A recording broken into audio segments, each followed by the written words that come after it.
Καλή σας μέρα. Χαίρετε. Σήμερα έχουμε μια πολύ ωραία άσκηση, η οποία έρχεται να προσθεθεί και να επεξηγήσει περισσότερο τη χθεσινή άσκηση. Επεκτείνουμε δηλαδή την αντίληψή μας στο θέμα του χρόνου. Λουλία μου. Θα έλεγα επίσης ότι συνδέεται και με ένα σχόλιο που έκανε κάποια φίλη από εσάς για την παιδική ηλικία που η ίδια την πέρασε τα παιδικά χρόνια στο Ίδρυμα Μητέρα και μετά ως βρέφος αναζητεί το υιοθεσία, οπότε έχει καταγραφές παιδικές δύσκολες και παρατηρεί στη ζωή της σήμερα ότι αυτές οι καταγραφές τη συνοδεύουν, η οποία λέει την αλήθεια, γιατί όλους μας συνοδεύουν οι παιδικές καταγραφές. Mm-hmm. Το μάθημα αυτό λοιπόν μας μιλάει ακριβώς για το παρελθόν που μας συνοδεύει με τον τρόπο που σκεπτόμαστε σήμερα. Και πόσο μας έχει επηρεάσει αυτό. Αν όμως σκεπτόμαστε το παρελθόν, όπως μας έλεγαν και οι προηγούμενες ασκήσεις, γνωρίζουμε το παρόν. Προφανώς δεν θα το γνωρίζουμε.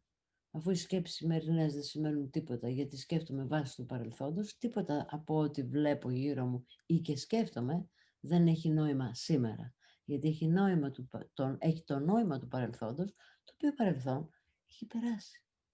Αλλά γνωρίζω ότι δεν γνωρίζω. Δεν το γνωρίζω, ότι δεν γνωρίζω το τώρα. Ας δούμε λοιπόν τι μας λέει ο πρόγονος.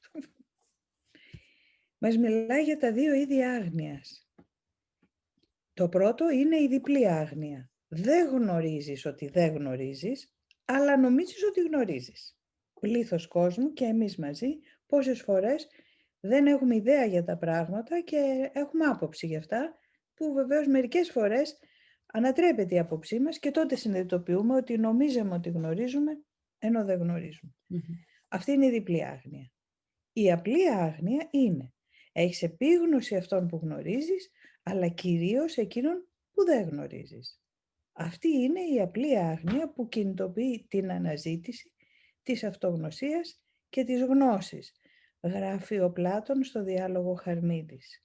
Ο Σωκράτης, ας πούμε, κατέθεσε τον εαυτό του στη δεύτερη κατηγορία. Έλεγε, γνωρίζω ότι δεν γνωρίζω. Η πρόκληση λοιπόν για μας είναι να αφυπνιστούμε από τη διπλή άγνοια και να μετατοπιστούμε στην απλή άγνοια. Να έχουμε επίγνωση όσων δεν γνωρίζουμε για να έχει χώρο ο νους μας να γνωρίσει. Ακριβώς. Και αν κάποιος μπορεί να ρωτήσει, ωραία, και αν πω ότι γνωρίζω ότι δεν γνωρίζω και δεν γνωρίζω τίποτα, πώς θα πορευτώ στη ζωή μου. Βεβαίως δεν γίνεται να αδειάσει ο νους από αυτά που έχουμε προγραμματιστεί. Όμως το να έχω συνειδητοποιήσει ότι βαδίζω βάση παρελθόντος είναι πολύ σημαντικό, γιατί αφήνω χώρο, όπως είπε η Ιουλία, να μάθω καινούργια πράγματα. Και να αναδυθεί και η αυθεντική αλήθεια. Έτσι. Μπορώ λοιπόν να προχωράω βάσει παρελθόντος και βάσει των προγραμματισμών, αλλά πλέον έχω ξυπνήσει και ξέρω πώς βαδίζω και πού θέλω να πάω σε αυτή την περίπτωση. Ας δούμε λοιπόν τη σημερινή άσκηση, το σημερινό μάθημα 8. Τι μας αποκαλύπτει? Αυτό που ήδη ανέφερες χθες, ότι το φως από τα άστρα είναι παρελθόν. Ορισμένα έχουν σβήσει πριν από αιώνες και εμείς τα βλέπουμε, σηκώνουμε το βλέμμα μας στον ουρανό και λέμε «Α, κοίτα πως λάμπει αυτό που δεν υπάρχει πια εκεί». Το δε φως του ήλιου φτάνει στη γη 8 λεπτά και 33 δευτερόλεπτα αργότερα. Είναι μπαγιάτικο δηλαδή. Και δεν ξέρουμε στα 8 λεπτά καθώς ερχόταν το φως τι γινόταν στον ήλιο. Ναι, δηλαδή αν έχει σβήσει ο ήλιος θα το μάθουμε 8 λεπτά αργότερα. Συνεπώς, για άλλη μια φορά βλέπουμε και σήμερα στο σημερινό μάθημα ότι μας περιβάλλει το παρελθόν και στο φυσικό πεδίο και κυρίως βέβαια μέσα στην αντίληψη που έχουμε για τον κόσμο. Θυμάμαι τον Καζαντζάκη που έλεγε, κοιτώντας από μακριά ένα χωριό, πώς τρεμόσβηναν τα φώτα. Τα φώτα τρεμοσβήνουν πράγματι σε μια πόλη, αν βλέπουμε από μακριά την πόλη, ακριβώς γιατί παίρνει χρόνο το φως να έρθει από τα φώτα της πόλης στα μάτια μας. Ας δούμε λοιπόν τι μας εισηγείται το σημερινό μάθημα 8 σε σχέση με το παρελθόν και το πόσο ο νους μας είναι απασχολημένος με σκέψεις του παρελθόντος. Ο νους μου είναι απορροφημένος με σκέψεις του παρελθόντος. Σας προτείνουμε να στοχαστείτε πάνω σε αυτές τις ασκήσεις. ίσως και να τη συζητήσετε με το περιβάλλον σας, με φίλους σας ή με όσους μοιράζεστε αυτές τις μέρες, να προβληματιστείτε πάνω στο πράγματι ο νους μας είναι απασχολημένος με σκέψεις του παρελθόντος, ό,τι βλέπω γύρω μου είναι αποτέλεσμα μιας προηγούμενης καταγραφής και εμπειρίας.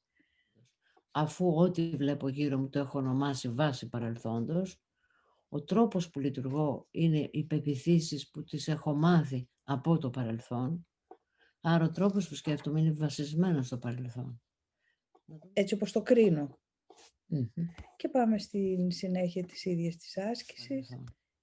Να δούμε την επόμενη καρτέλα, Ναι. τι λέει αναλυτικά το μάθημα. Μμμ. Αυτή η ιδέα είναι φυσικά και ο λόγος που βλέπεις μόνο το παρελθόν. Κανένας στην πραγματικότητα δεν βλέπει τίποτα. Βλέπει μόνο τις σκέψεις του που είναι προβεβλημένες εξωτερικά. Ο νους σας δεν μπορεί να συλλάβει το παρόν, το οποίο είναι ο μόνος χρόνος που υπάρχει. Επομένως, δεν μπορεί να καταλάβει τον χρόνο και στην πραγματικότητα δεν μπορεί να καταλάβει τίποτα.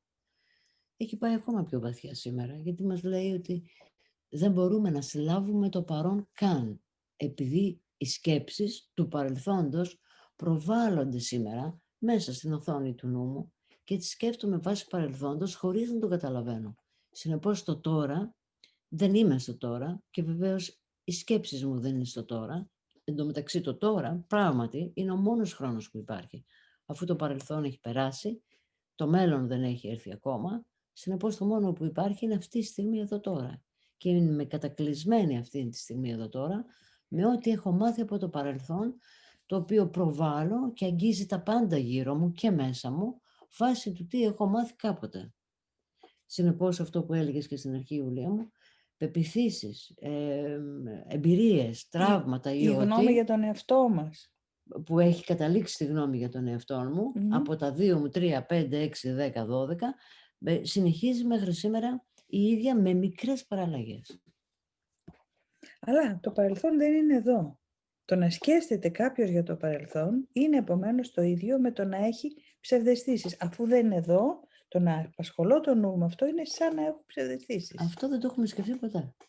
Δεν έχουμε σκεφτεί ποτέ το χρόνο σε σχέση με την Με ψευδαίσθηση. την ψευδαίσθηση και ότι επειδή δεν είμαι στο τώρα, όλα όσα σκέφτομαι είναι ψευδαίσθηση. Η αίσθηση που έχω για τα πράγματα. Μμμ. Είναι μια αίσθηση φτιαγμένη από το παρελθόν και δεν αφορά το τώρα. Πολύ λίγοι έχουν συνειδητοποιήσει τι συμβαίνει όταν κάποιος κοιτά το παρελθόν ή περιμένει το μέλλον. Στην πραγματικότητα ο νους είναι κενός όταν το κάνει αυτό. Επειδή στην πραγματικότητα δεν σκέφτεται τίποτα. Ο σκοπός των σημερινών ασκήσεων είναι να αρχίσεις να γυμνάζεις το νου σου, να καταλαβαίνει πότε στην πραγματικότητα δεν σκέφτεται τίποτα απολύτως. Ενώ ο νους είναι απορροφημένος με απερίσκεπτες ιδέες, η αλήθεια μπλοκάρεται. Αν η αλήθεια λοιπόν είναι τώρα, η αλήθεια όντως μπλοκάρεται από το παρελθόν, από τον τρόπο που σκέφτομαι που είναι το παρελθόν. Το πρώτο βήμα για να ανοίξεις το δρόμο προς την πραγματική όραση είναι να αναγνωρίσεις ότι ο νους σου είναι απολύτως κενός. Παρά να πιστεύεις ότι είναι γεμάτος πραγματικές ιδέες. Ούψ, κενός ο νους μας. Έλατε. Και μάλιστα όταν λέω ότι με βασανίζουν οι σκέψεις, Τι με βασανίζει λοιπόν? το παρελθόν. Οκ. Για να δούμε παρακάτω. Τι ενδιαφέροντα έχει να μας πει. Μας λέει λοιπόν η συνέχεια ότι οι σημερινές ασκήσεις πρέπει να γίνουν με τα μάτια κλειστά αυτή τη φορά. Δεν γυρίζω λοιπόν να κοιτάω έξω μου, αλλά στρέφω το νου μου μέσα μου. Ο λόγος γι' αυτό είναι ότι στην πραγματικότητα δεν μπορείς να δεις τίποτα και είναι πιο εύκολο να αναγνωρίσεις ότι ανεξάρτητα του πόσο ζωηρά μπορείς να απεικονίσεις μια σκέψη, στην πραγματικότητα δεν βλέπεις τίποτα. Αυτό το να απεικονίσεις θα έρθει να μας πει σε κάποια στιγμή ότι το μόνο που κάνω είναι οι σκέψεις μου, αυτό που εννοώ σκέψη, είναι απεικόνιση, είναι εικόνα. Με τη μικρότερη δυνατή ψυχολογική επένδυση ψάξε το νου σου με κλειστά μάτια, όπως μας είπε, για ένα περίπου λεπτό, απλώς παρατηρώντας τις σκέψεις που βρίσκεσαι εκεί. Ονόμασε κάθε μια από αυτές με την κεντρική ιδέα ή πρόσωπο που περιέχει και προχώρα στην επόμενη. Άρχισε την περίοδο άσκησης λέγοντας: μου φαίνεται ότι σκέφτομαι για τα παιδιά μου, μετά ονόμασε κάθε μια από τις σκέψεις συγκεκριμένα, μου φαίνεται ότι σκέφτομαι για τα παιδιά μου ότι νιώθω αγωνία ή το όνομα ενός θέματος ή απλά το όνομα ενός συναισθήματος και ούτω καθεξής. Και τερμάτιζε αυτή την περίοδο έρευνας του νου σου με τη σκέψη «Όμως ο νους μου είναι απορροφημένος με σκέψεις του παρελθόντος». Ας το κάνουμε αυτό Αχα. όλοι μαζί τώρα λοιπόν. Μου φαίνεται ότι κλείνουμε Κλείνοντας τα μάτια. Και όποια σκέψη περνάει, την κοιτάω, την παρατηρώ και λέω μου φαίνεται ότι σκέφτομαι για το τάδε, το ονομάζω.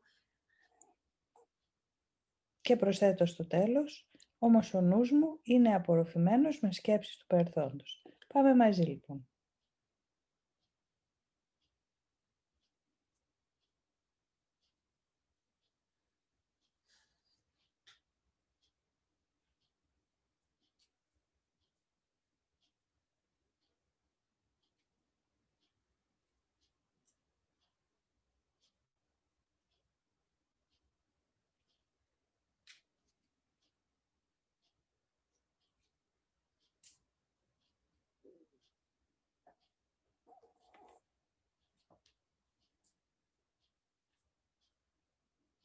Και μπορώ να πω, μου φαίνεται ότι σκέφτομαι για το τάδε θέμα, για το μάθημα, ας πούμε, που κάνουμε αυτή τη στιγμή.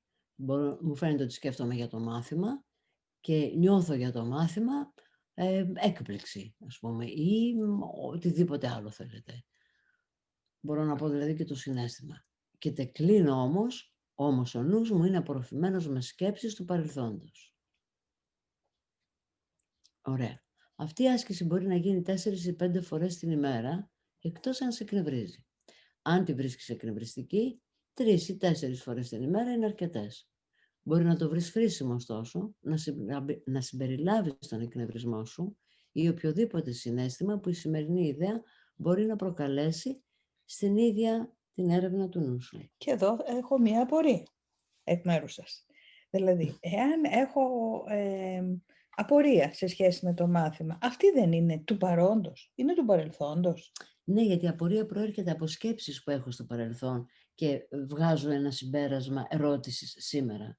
Κάτι που δεν καταλαβαίνω, δεν είναι στο τώρα, προέρχεται από μια σειρά πεποιθήσεων που λένε κάποια πράγματα διαφορετικά από ό,τι λένε τα θαύματα και έτσι δημιουργείται μια ερώτηση η οποία προέρχεται από αυτές, κάθεται στις πεποιθήσεις του παρελθόντος και έρχεται στο τώρα. Άρα και το συναίσθημα που θα συνοδεύσει την απορία μου μπορεί να είναι δυσφορία ή ενδιαφέρον και αυτό εξαρτάται από τις πεποιθήσεις που ήδη υπήρχαν μέσα στο νου μου. Βέβαια, γι' αυτό και μπορούμε να συμπεριλάβουμε, όπως μας λέει, άνετα και τα συναισθήματά μας ή ό,τι νιώθω για το σημερινό μάθημα ή και για τα θαύματα και να πω, μου φαίνεται ότι σκέφτομαι για τα μαθήματα θαυμάτων και με εκνευρίζει. Και θυμώνω. Όμως, ο νους μου είναι απορροφημένος με σκέψεις του παρελθόντος. Και παρατήρησε τι συμβαίνει, καθώς ονομάζεις αυτό που νιώθεις, τελείως, και καταλήγεις, όμως, ο νους μου είναι απορροφημένος με σκέψεις του παρελθόντος. Έχει ενδιαφέρον να το ερευνήσει κανείς. Βλέπει ότι τα θαύματα μιλάνε για την έρευνα του νου, ώστε να τον γνωρίσω καλύτερα, να γνωρίσω καλύτερα τον τρόπο που σκέφτομαι. Θα έλεγα ότι οι σκέψεις του παρελθόντος μοιάζουν σαν σκόνη και θέλουμε να αποτινάξουμε τη σκόνη από το νου μας. Τι ωραία που το είπες, κυριολεκτικά. Νομίζουμε λοιπόν τώρα ότι ήρθε η ώρα να πάμε για το διαλογισμό.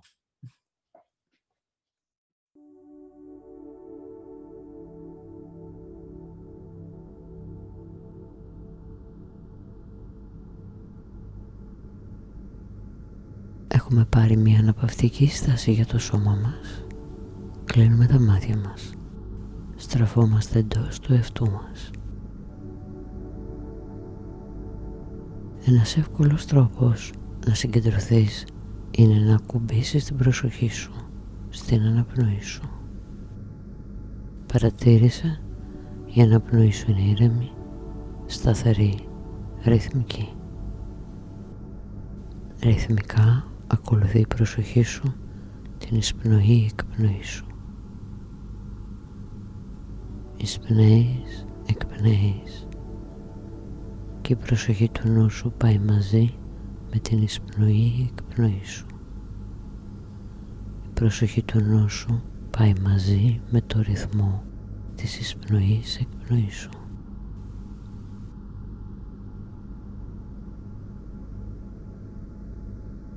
Για να συγκεντρωθείς ακόμα περισσότερο στην επόμενη εισπνοή, κράτα την αναπνοή σου, άνοιξε τα μάτια σου και καθώς εκπνέεις κλείνεις τα μάτια σου. Πάμε μαζί. Εισπνέεις, κρατάς την εισπνοή σου, ανοίγεις τα μάτια σου, εκπνέεις και κλείνεις τα μάτια σου. Άλλη μια φορά. Εισπνέεις, κρατάς την αναπνοή σου, ανοίγεις τα μάτια σου, εκπνέεις και κλείνεις τα μάτια σου. Ανάπνε κανονικά τώρα, με την προσοχή του νου σου ακουμπισμένη πάνω στο ρυθμό της εισπνοής εκπνοής σου. Όσο περισσότερο το κάνεις αυτό, τόσο περισσότερο με κάθε εισπνοή χαλαρώνεις και με κάθε εκπνοή χαλαρώνεις όλο και πιο βαθιά. Χαλαρώσει το μέτωπο, χαλαρώνουν οι ώμοι, χαλαρώνει ο κορμός του σώματος, χαλαρώνει μη στα χέρια, στα πόδια, ως τις άκρες των δακτύλων. Με κάθε εισπνοή γλιστράς όλο και πιο βαθιά στη χαλάρωση. Με κάθε εκπνοή χαλαρώνεις και πας ακόμα βαθύτερα. Όσο βαθύτερα πηγαίνεις, τόσο περισσότερο κοντά βρίσκεσαι στο φως της σιγουριάς, της βεβαιότητας και της εμπιστοσύνης που βρίσκεται μέσα σου. Απόλαυσέ το για λίγο αυτό, καθώς εισπνέεις και εκπνέεις και γλιστράς βαθύτερα στην πιο βαθιά χαλάρωση.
Και τώρα ήρθε η ώρα να επιστρέψουμε και φέρνεις μαζί σου τη σιγουριά, τη βεβαιότητα και την εμπιστοσύνη. Και όταν ανοίξεις τα μάτια σου θα νιώθεις ήρεμα, γαλήνια, σιγουριά, βεβαιότητα, εμπιστοσύνη, ασφάλεια και θεία προστασία.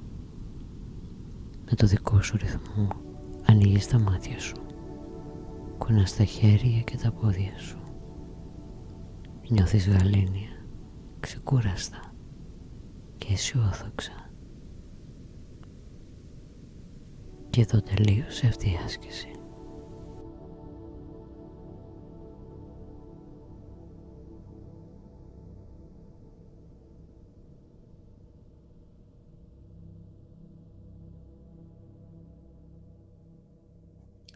Είμαστε και πάλι μαζί. Καλώς ήρθατε πίσω. Και εδώ ολοκληρώνεται η σημερινή μας συνάντηση. Σας προτρέπουμε να διαβάζετε την άσκηση από την αρχή της ημέρας, έτσι ώστε αν έχετε απορίες να μπορούμε να τις απαντήσουμε καθώς θα μας γράφετε στο chat. Περιμένουμε τις ερωτήσεις, τις απορίες σας ούτως ή άλλως, είτε με email είτε στο chat, γιατί σιγά σιγά όλες θα απαντηθούν. Όλες. Όπως έχουμε αρχίσει να κάνουμε. Να έχετε μια υπέροχη μέρα λοιπόν. Να είστε καλά. Χαίρετε. Γεια σας.